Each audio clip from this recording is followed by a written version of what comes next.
അസ്സലാമലൈക്കും. Fast cook വേൾഡിലേക്ക് എല്ലാവർക്കും സ്വാഗതം.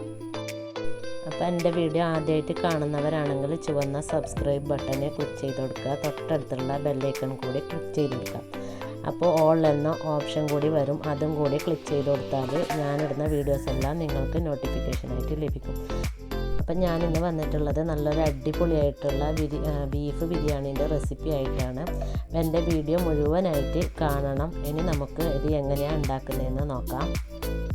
അപ്പോൾ ആദ്യം തന്നെ നമുക്ക് ബീഫ് ഒന്ന് വേവിച്ചെടുക്കണം. അപ്പോൾ അതിനായിട്ട് ഞാൻ 1.5 കിലോ ബീഫ് നല്ല പോലെ കഴുകി വൃത്തിയാക്കി വെച്ചിട്ടുണ്ട്. ഇത് നമുക്ക് ഈ കുക്കറിലേക്ക് ഇട്ട് കൊടുക്കാം. ഇട്ട് കൊടുത്തതിന് ശേഷം നമുക്ക് ഇതിലേക്ക് മഞ്ഞൾപ്പൊടി ഇട്ട് കൊടുക്കാം. അര ടേബിൾ സ്പൂണോളം മഞ്ഞൾപ്പൊടി ഇട്ട് കൊടുക്കുക. അതിനുശേഷം 1.5 ടേബിൾ സ്പൂണോളം ഗരം മസാല പൗഡർ ചേർത്ത് കൊടുക്കുക. 2 ടേബിൾ സ്പൂണോളം ഇഞ്ചി വെളുത്തുള്ളി പച്ചമുളക് പേസ്റ്റ് ഇട്ട് കൊടുക്കുക. പേസ്റ്റല്ല, ചതച്ചത്. ആവശ്യത്തിന് ഉപ്പിട്ട് കൊടുക്കുക. നല്ല പോലെ ഒന്ന് മിക്സ് ചെയ്ത് കൊടുക്കുക. ഇതിലേക്ക് മല്ലിപ്പൊടി 1 ടീസ്പൂണ് മല്ലിപ്പൊടി കൂടി ഞാൻ ചേർത്ത് കൊടുക്കുന്നുണ്ട്. 1 ടീസ്പൂണ് 1.5 ടീസ്പൂൺ, അധികം ചേർക്കണ്ട.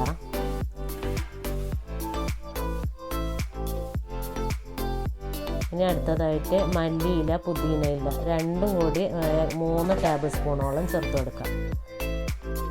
മല്ലിയില 1.5 ടേബിൾ സ്പൂണും പുതിനയില 1.5 ടേബിൾ സ്പൂണും ചേർത്ത് കൊടുക്കാം.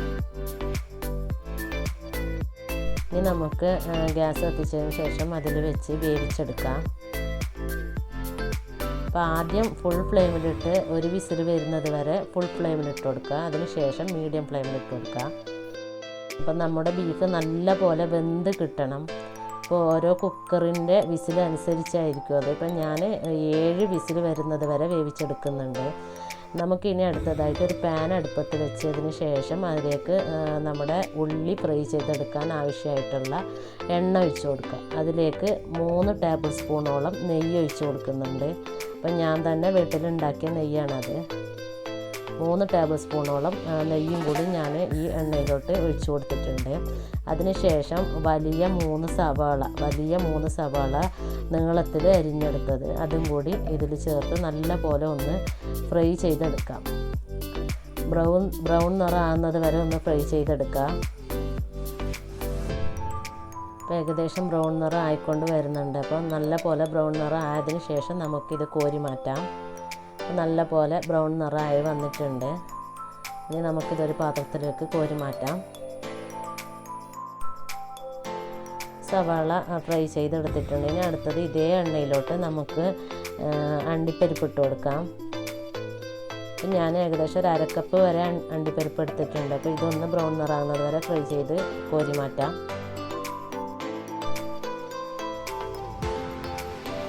ഇപ്പോൾ ബ്രൗൺ നിറമായി വന്നിട്ടുണ്ടെങ്കിൽ നമുക്കിത് മാറ്റാം, എണ്ണയിൽ നിന്ന് കോരി മാറ്റാം. പിന്നെ അടുത്തത് മുന്തിരി 2 ടേബിൾ സ്പൂണോളം മുന്തിരി കൂടി ഞാൻ ചേർത്ത് കൊടുക്കുന്നുണ്ട്. അപ്പോൾ മുന്തിരി പെട്ടെന്ന് തന്നെ നമുക്ക് എണ്ണയിൽ നിന്ന് കോരി മാറ്റണം, അല്ലെങ്കിൽ പെട്ടെന്ന് അത് കരിഞ്ഞു പോവും. മുന്തിരി ഇതുപോലെ ബോളാകുന്ന സമയത്ത് തന്നെ കോരി മാറ്റണം, അല്ലെങ്കിൽ കരിഞ്ഞു പോവും. ഇനി അടുത്തതായിട്ട് നമുക്ക് ചോറുണ്ടാക്കിയെടുക്കാം. അപ്പം നമുക്ക് ബിരിയാണിക്കുള്ള ചോറ് റെഡിയാക്കിയെടുക്കാം. അപ്പോൾ അതിനായിട്ട് നമ്മൾ നേരത്തെ സവാള ഫ്രൈ ചെയ്തെടുത്ത അതേ എണ്ണ ചട്ടി ചൂടായതിനു ശേഷം ആവശ്യത്തിന് എണ്ണ ഒഴിച്ചു കൊടുക്കുക. അപ്പം ഞാൻ ഏകദേശം ഒരു 1/4 കപ്പോളം എണ്ണ ഒഴിച്ചു കൊടുത്തിട്ടുണ്ട്. അപ്പം നെയ്യ് ഒഴിക്കേണ്ട ആവശ്യമില്ല. നമ്മൾ നേരത്തെ എണ്ണയിൽ നെയ്യ് ഒഴിച്ചത് കൊണ്ട് നമുക്ക് പ്രത്യേകിച്ച് നെയ്യ് ഒഴിക്കേണ്ട ആവശ്യമില്ല. എണ്ണ ചൂടായതിനു ശേഷം ഞാനിതിലേക്ക് കറുവപ്പട്ട, ഏലക്ക, ഗ്രാമ്പു, ബേ ലീഫ് ഇത്രയും ചേർത്ത് ഒന്ന് വഴറ്റിയെടുത്തിട്ടുണ്ട്. ഇനി ഇതിലേക്ക് ഞാൻ നേരത്തെ തന്നെ ജീരകശാല അരി നല്ലപോലെ കഴുകി വൃത്തിയാക്കി ഒരു അരിപ്പയിൽ വെച്ചിട്ടുണ്ടായിരുന്നു. അതും കൂടി ഇട്ടതിന് ശേഷം ഏകദേശം ഒരു 5 മിനിറ്റ് വരെ ഇതുപോലെ ഒന്ന് വറുത്തെടുക്കണം. അത് ഫുൾ ഫ്ലെയിമിലിട്ട് തന്നെ വറുത്തെടുക്കുക. അതിനുശേഷം നമ്മളെടുക്കുന്ന അരിയുടെ അളവിനനുസരിച്ച് അതിൻ്റെ നേരെ പകുതി വെള്ളം എടുത്ത് തിളപ്പിച്ചതിന് ശേഷം നമ്മൾ വറുത്ത അരിയിലേക്ക് തിളച്ച വെള്ളം ഒന്ന് ചേർത്ത് കൊടുത്തതിന് ശേഷം ഉപ്പിട്ട് കൊടുക്കുക. അപ്പം ഞാൻ ഈ ഒരു ബൗളിൽ 1 ബൗൾ അരി എടുത്തിട്ടുണ്ടായിരുന്നു. അപ്പോൾ ഇതേ ബൗളിൽ 1.5 ബൗൾ വെള്ളമാണ് ഞാൻ ചേർത്ത് കൊടുത്തത്. ഇനി നമ്മുടെ ബീഫ് നല്ല പോലെ വെന്ത് വന്നിട്ടുണ്ട്. പക്ഷേ ഇതിൽ വെള്ളം ഇറങ്ങിയിട്ടുണ്ട്. അപ്പോൾ ഈ വെള്ളം നമുക്കിതൊന്ന് വറ്റിച്ചെടുക്കാം. അപ്പോൾ ഗ്യാസ് കത്തിച്ചതിന് ശേഷം നമുക്കിതൊന്ന് വറ്റിച്ചെടുക്കാം. വെള്ളം ഊറ്റിയെടുക്കാൻ പാടില്ല, നമ്മൾ ഇതിൽ വെച്ച് തന്നെ വറ്റിച്ചെടുക്കാം. അപ്പോൾ നമ്മുടെ ചോറ് നല്ല പാകത്തിന് വെന്ത് വന്നിട്ടുണ്ട്. അപ്പോൾ വെള്ളം കൂടാനും പാടില്ല, കുറയാനും പാടില്ല. നിങ്ങൾ ഏത് പാത്രത്തിലാണോ അരി എടുക്കുന്നത് അതേ പാത്രത്തിൽ 1.5 കപ്പ് അളവിന് തന്നെ വെള്ളം എടുക്കാം. ഇനി അടുത്തതായി ബീഫിനുള്ള മസാല റെഡിയാക്കി എടുക്കാം. അപ്പോൾ അതിനായി കുറച്ച് വലിപ്പമുള്ള പാത്രം ഞാൻ എടുത്ത് വെച്ചിട്ടുണ്ട്. നമ്മൾ ഇതേ പാത്രത്തിലാണ് ദം ഇടുന്നത്, അതുകൊണ്ട് കുറച്ച് വലിപ്പമുള്ള പാത്രം തന്നെ എടുക്കാം. അതിലേക്ക് ഞാൻ ചട്ടി ചൂടായതിന് ശേഷം എണ്ണ ഒഴിച്ചു കൊടുത്തതിന് ശേഷം സവാള ഇട്ട് കൊടുത്തിട്ടുണ്ട്. അപ്പോൾ സവാള ഇടുന്ന വീഡിയോ എനിക്ക് എടുക്കാൻ വിട്ടുപോയി. അപ്പോൾ ഞാൻ ഏകദേശം ഒരു 6 മീഡിയം സൈസിലുള്ള 6 സവാള നീളത്തിൽ അരിഞ്ഞ് ഇട്ട് കൊടുത്തതാണത്. അപ്പോൾ അതിലേക്ക് ആദ്യം തന്നെ ഉപ്പും കൂടി ചേർത്ത് കൊടുത്തിട്ടുണ്ട്. ഉപ്പ് നമ്മൾ ആദ്യം തന്നെ ചേർത്ത് കൊടുത്തു കഴിഞ്ഞാൽ പെട്ടെന്ന് നമുക്ക് സവാള വാടിക്കിട്ടും. അപ്പോൾ ഇതിലേക്ക് ഞാൻ 2 ടേബിൾ സ്പൂണ് ഇഞ്ചി, വെളുത്തുള്ളി, പച്ചമുളക് ചതച്ചതും കൂടി ചേർത്ത് കൊടുക്കുന്നുണ്ട്. പേസ്റ്റല്ല, ചതച്ച് തന്നെ ചേർത്ത് കൊടുക്കുക. ഇതിൻ്റെ പച്ചമണം മാറുന്നത് വരെ ഒന്ന് വഴറ്റി കൊടുക്കുക. അതിനുശേഷം 3 നല്ല വലുപ്പമുള്ള 3 തക്കാളി ഞാൻ ഇതിലേക്ക് അരിഞ്ഞിട്ട് കൊടുക്കുന്നുണ്ട്. ഇനി ഇതൊന്ന് മൂടി വെച്ച് വേവിച്ചെടുക്കാം. അപ്പോൾ അതിൻ്റെ ഇടയിൽ നമ്മുടെ ബീഫ് നല്ല പോലെ വറ്റി വന്നിട്ടുണ്ട്. ഇപ്പോൾ വെള്ളം ഒരു തുള്ളി പോലും ഇല്ല, നല്ല പോലെ വറ്റി വന്നിട്ടുണ്ട്. നമ്മുടെ തക്കാളിയെല്ലാം നല്ല പോലെ വെന്ത് വന്നിട്ടുണ്ട്. അപ്പോൾ ഇതൊന്ന് ഉടച്ചു കൊടുക്കാം. ഇനി ഇതിലേക്ക് ഞാൻ 1.5 ടീസ്പൂണോളം ഗരം മസാല പൗഡർ ചേർത്ത് കൊടുക്കുന്നുണ്ട്. അതുപോലെ തന്നെ 1 ടേബിൾ സ്പൂണ് കുരുമുളക് പൊടി. അപ്പം നിങ്ങളുടെ എരിവിനനുസരിച്ച് മുളക് പൊടി ചേർത്ത് കൊടുക്കുക.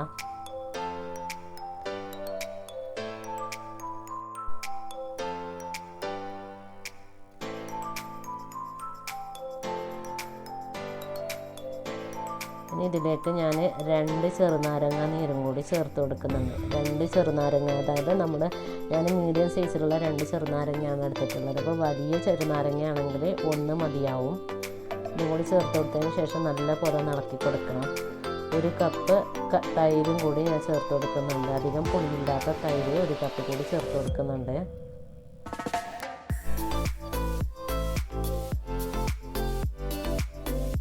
നല്ലപോലെ ഒന്ന് മിക്സ് ചെയ്ത് കൊടുത്തതിന് ശേഷം നമുക്കിനി അടുത്തതായിട്ട് മല്ലിയില, പുതിനയില. അപ്പോൾ ഞാൻ 1 കപ്പ് മല്ലിയില, 1 കപ്പ് പുതിനയില എടുത്തിട്ടുണ്ടായിരുന്നു. അപ്പോൾ അതിൻ്റെ നേരെ പകുതി ഈ മസാലയിലോട്ട് ചേർത്ത് കൊടുക്കുന്നുണ്ട്. ബാക്കി പകുതി നമുക്ക് ഇത് ദം ചെയ്യുന്ന സമയത്ത് ഇട്ട് കൊടുക്കാൻ മാറ്റി വെക്കാം. ഇനി നമുക്ക് വേവിച്ച് വെച്ച ബീഫും കൂടി ചേർത്ത് കൊടുക്കാം. അപ്പോൾ ബീഫ് ഇതിലേക്ക് ഇടുന്ന സമയത്ത് ബീഫിൻ്റെ നെയ്യൊക്കെ ഇതിലേക്ക് തന്നെ ഒന്ന് മുഴുവനായിട്ട് ഇട്ട് കൊടുക്കുക. എങ്കിൽ നമുക്ക് ആ മസാലക്ക് ആ ബീഫിൻ്റെ ഒരു ടേസ്റ്റ് കിട്ടുള്ളൂ. നല്ല പോലെ ഒന്ന് മിക്സ് ചെയ്ത് കൊടുക്കാം. അപ്പോൾ എല്ലാവരും എൻ്റെ വീഡിയോ മുഴുവനായിട്ട് കണ്ടതിന് ശേഷം ഇതൊന്ന് വീട്ടിൽ നിങ്ങളൊന്ന് ഉണ്ടാക്കി നോക്കണം. ഉണ്ടാക്കി നോക്കിയതിന് ശേഷം നിങ്ങളുടെ അഭിപ്രായങ്ങൾ കമൻറ്റ് ബോക്സിൽ അറിയിക്കാനും മറക്കരുത്. അപ്പോൾ നമ്മുടെ മസാലയൊക്കെ റെഡി ആയിട്ടുണ്ടെങ്കിൽ ഇത് മൂടി വെച്ച് ഏകദേശം ഒരു 5 മിനിറ്റ് വരെ നമുക്ക് ലോ ഫ്ലെയിമിലിട്ട് വെക്കണം. അതെന്തിനാണെന്ന് വെച്ചാൽ നമ്മുടെ ബീഫിനൊക്കെ നല്ല പോലെ മസാല പിടിക്കാൻ വേണ്ടിയാണ്. ഇപ്പോൾ നമ്മുടെ മസാല റെഡി ആയിട്ട് വന്നിട്ടുണ്ട്. ഇനി നമുക്കിത് ദം ചെയ്തെടുക്കാം. അപ്പോൾ നമ്മൾ ബിരിയാണിക്കുള്ള ചോറ് നേരത്തെ തന്നെ റെഡിയാക്കിയിട്ടുണ്ടായിരുന്നു. അപ്പോൾ ആ ചോറ് നമുക്ക് 2 ലെയറായിട്ടാണ് ഇപ്പോൾ ഞാൻ ഇട്ട് കൊടുക്കുന്നത്. അപ്പോൾ ആദ്യത്തെ ലെയർ ഇതുപോലെ ഒന്ന് വെതറി കൊടുക്കുക. അപ്പോൾ കട്ടയൊക്കെ ഉടച്ച് നല്ലപോലെ ഇതുപോലെ ഒന്ന് ചെയ്തെടുക്കാം. ഇത് ഫസ്റ്റത്തെ ലെയർ. അപ്പോൾ 2 ലെയറാണ് ഞാൻ ചെയ്തെടുക്കുന്നത്. ഇനി അടുത്തത് ഇതിലേക്ക് നമ്മൾ നേരത്തെ എടുത്ത് വെച്ച മല്ലിയില, പുതിനയില ഇതുപോലെ ഇട്ട് കൊടുക്കാം. അതിനുശേഷം സവോളയും ഇട്ട് കൊടുക്കാം. അപ്പോൾ നേരത്തെ ഫ്രൈ ചെയ്തെടുത്ത സവോള, അണ്ടിപ്പരിപ്പ്, മുന്തിരിയും കൂടി ഇട്ട് കൊടുക്കാം. ഇനി രണ്ടാമത്തെ ലെയറും കൂടി വെച്ച് കൊടുക്കാം.